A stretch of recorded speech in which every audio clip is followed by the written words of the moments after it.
Hi loves, today we're making a Dreamy moon and floral nail design. First, I'm drawing a crescent moon with a liner brush.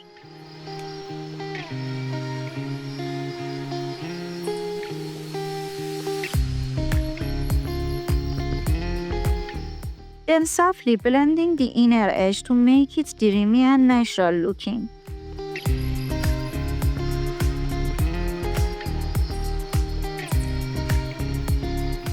Now I'm painting a delicate floral branch with small colorful flowers, just enough to give it that sweet, whimsical vibe.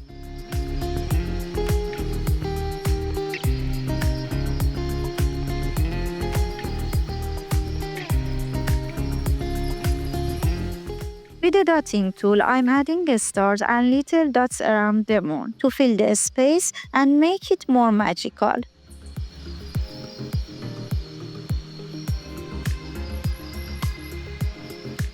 Finishing with a glossy top coat to lock everything in to have a beautiful shine and we're done. A soft moonlight look with the stars and flowers. Like, subscribe, and tell me what color do you try.